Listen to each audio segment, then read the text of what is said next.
Има нещо наистина завладяващо в древните пророчества, нали? Самата мисъл, че една цивилизация, изчезнала преди векове, може би е успяла да надникне в нашето бъдеще, това е колкото плашещо, толкова и интригуващо. И когато стане дума за края на света, едно име почти винаги изкача първо – Май.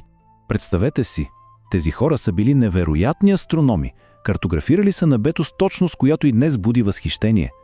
Но освен движението на планетите, какво ли друго са видели там, в космическата тъмнина? Какви послания са ни оставили, издълбани в камък и запазени в шепа оцевели книги? Да, всички си спомняме суматохата около 2012 година. Беше навсякъде. Днес обаче ще се опитаме да погледнем отвъд цялата тази поп-културна шумотевица.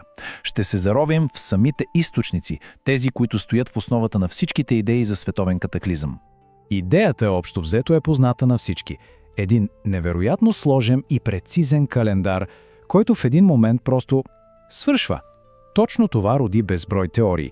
Но дали краят на един цикъл в календара наистина означава край на всичко? Ето тук е момента, в който трябва да оставим на страна слуховете и предположенията и да се обърнем към малкото оцелели доказателства. Какво са написали самите Май за своето бъдеще? И може би за нашето?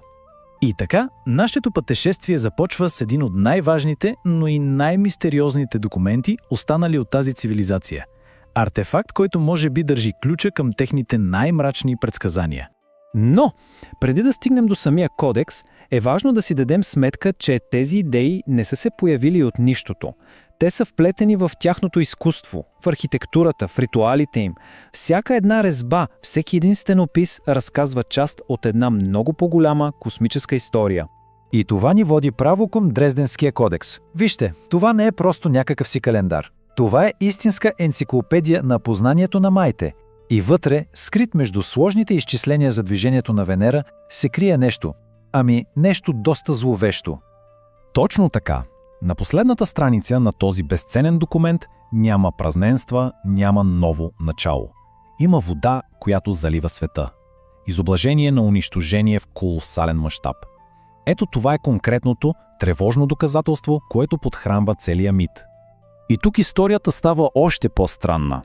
Защото се оказва, че тази идея за катаклизъм, който пречиства света, изобщо не е уникална за Майте. Всъщност, тя се появява отново и то с плашещи подробности хиляди години по-късно. Нека се пренесем в 20 век. Появява се една много интересна фигура – Едгар Кейси, известен още като спящия пророк. Американски мистик, който в състояние на транс е правил хиляди предсказания. И много от тях звучат, стряскащо познат.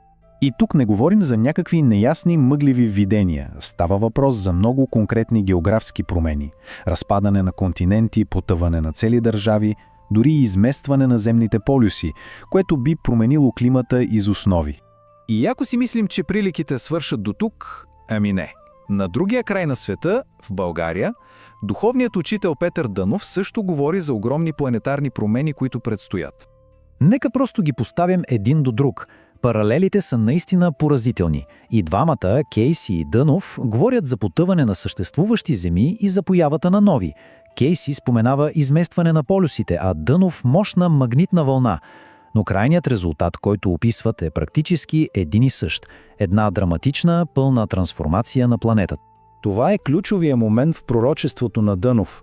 Идеята за нов, огромен континент, който ще се издигне от Тихия океан. Това вече не е просто промяна, това е буквално ново раждане на земната повърхност. И тук някак си всички нишки се събират в едно. Всички тези пророчества от древните Майи до мистиците на 20 век всъщност не говорят просто за край. Те говорят за разрушение, което води до прераждане. Тези образи го улавят перфектно. От една страна огън, хаос, унищожение. От друга космически ред, ново начало, една преродена планета. Това е цикъл, не е окончателен край. Помислете само, потопът на Майте, потъващите континенти на Кейси и измиването на Земята при Дънов. Мотивът е един и същ. Сякаш старият свят с всичките си нечистоти трябва да бъде заличен, за да може да се появи нещо ново и чисто. Този цитат от Дънов е невероятно силен. Той не говори за някаква символична промяна. Не, той говори за фундаментално преустройство на всичката материя. Една тотална физическа и духовна трансформация.